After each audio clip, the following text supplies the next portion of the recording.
یہاں میں دعوت دینا چاہوں گی ڈاکٹر قیصر زیدی صاحب کو کہ وہ تشریف لائیں اور امجد اسلام امجد کے بارے میں مختصر سی بات کریں. Thank you.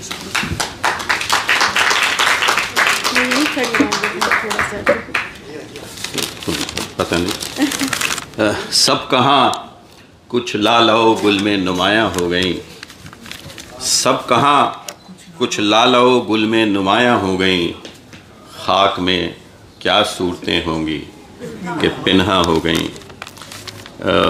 میرا تعلق امجد اسلام امجد صاحب اور ضیاء محی الدین صاحب سے ایک پرستار کا تعلق رہا. 2 پروگرام برمنگم میں اقبال اکیڈمی کے تحت منعقد ہوئے پچھلے چند سال میں، جس میں بطور میزبان ضیاء محی الدین صاحب سے ملاقات رہی.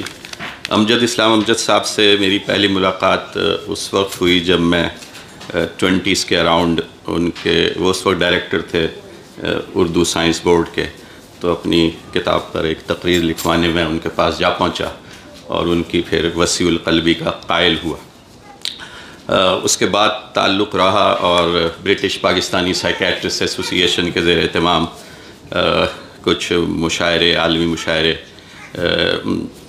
ارینج کرنے کا اتفاق ہوا. اس سلسلے میں ان سے رابطہ رہا اور آخری ملاقات ابھی دسمبر میں عالمی اردو کانفرنس کے سلسلے میں کراچی میں تھا تو ان سے ہوئی.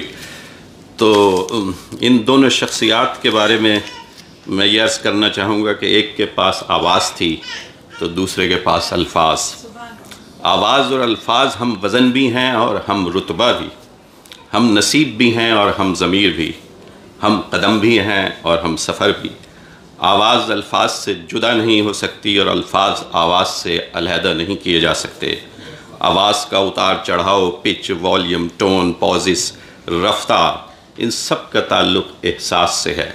انسان محسوس کرنے والا ہو تو اس کی آواز میں یہ سب انگ شامل ہوتے ہیں، اور آواز میں یہ سب انگ شامل ہوں تو سننے والا بھی لفظوں سے وابستہ احساسات کو پرسیو کرنے پر مجبور ہو جاتا ہے. ضیاء محی الدین کی آواز اور ایکسپریشن میں فونیشن اور آرٹیکولیشن کا حسین امتزاج تھا. انہیں لنگوسٹک ایکسپریشن کے تمام رخوں کے کمال پر عبور حاصل تھا. فونیمز، مورفیمز، سنٹیکس، سیمینٹکس اور سب سے بڑھ کر الفاظ کے کانٹیکس کی نزاکتوں کا ادراک اور پریگمیٹکس کی گہرائی اور گہرائی کے ساتھ. یہی وجہ ہے کہ ان کی پڑھی ہوئی تحریر کے جسم میں روح داخل ہو جاتی تھی اور پھر یہی روح سننے والے کی تمام تر حسیات کو اپنی گرفت میں لے لیتی تھی. امجد اسلام امجد کے پاس الفاظ کا خزانہ تھا اور ان الفاظ کے خزانے کے پیچھے کئی اور خزانے تھے، خیالات کے، احساسات کے، جذبات کے، سخن گوئی کے امکانات کے، اور صحیح طور پر چنے ہوئے الفاظ کے کمالات کے. آپ کے لفظوں، جملوں، فریزز، ترکیبات، تمثیلات، استعارات، تشبیہات سے سننے والوں کے ذہن پر اثر انداز ہوتے ہوئے انفرادی سطح سے سماجی سطح تک کا سفر طے کر لیتے تھے. انہوں نے کبھی اشعار کی صورت میں اور کبھی مکالموں کی صورت میں اپنے لفظوں سے وہ کام لیا کہ جس نے ذہنوں کا رخ بدلا، سماج کے نئے دھارے متعین کیے، اقدار کے ستونوں کو مضبوط کیا اور تہذیب کو آراستہ کیا، ادب کو پیراستہ کیا. 10 فروری کو پہلے الفاظ ہم سے بچھڑ گئے اور 13 فروری کو آواز ہم سے روٹ گئے. ان دونوں حضرات میں سے ایک لکھتے تھے، دوسرے سناتے تھے. ایک اپنا لکھا ہوا پڑھتے تھے، دوسرے دوسروں کا لکھا ہوا پرفارم کرتے تھے. ایک مکالمے لکھتے تھے، دوسرے مکالمے ادا کرتے تھے. ایک سچویشن اور سینز کو کنسیو کرتے تھے، ان کو کرافٹ کرتے تھے، دوسرے ان کرافٹ کیے ہوئے خاکوں میں پرفارمنس کا رنگ بھرتے تھے. یوں رنگوں کو آہنگ دیتے تھے، تصور کو تقسیم کرتے تھے، تحیر کو تبسم کرتے تھے، تخیل کو تنویر کرتے تھے اور خواب کو تعبیر کرتے تھے. دونوں کمال فن کی ان منزلوں پر تھے کہ رنگ ہو یا خشت و سنگ، چنگ ہو یا حرف و صاد، معجزائے فن کی ہے خون جگر سے نمود. رنگ ہیں سب ناتمام خون جگر کے بغیر، نغمہ ہے سودائے خام خون جگر کے بغیر. یہ دونوں حضرات ایک دوسرے سے مختلف طبیعتوں کے مالک تھے اور ایک دوسرے سے مختلف فن کے ماہر تھے. ایک سنجیدہ پروقار بردبار، دوسرا بزلہ سنج پر مزاج زندہ دل.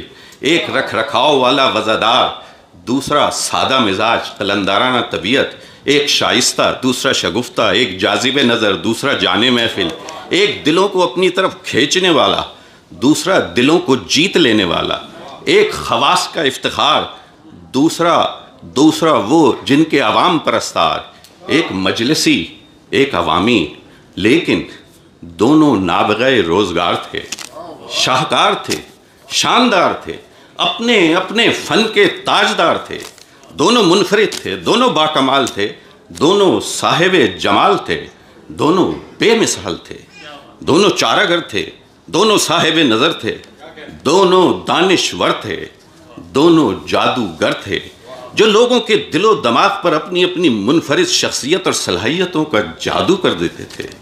امجد کے ایک شعر پر اپنی گفتگو ختم کرتا ہوں، ایک تصرف کے ساتھ۔ انہوں نے جانا کا لفظ استعمال کیا اور میں وہاں امجد کا لفظ استعمال کر رہا ہوں۔ کوئی موسم ہو دل میں ہے تمہاری یاد کا موسم، کوئی موسم ہو دل میں ہے تمہاری یاد کا موسم، کہ بدلا ہی نہیں امجد تمہارے بات کا موسم۔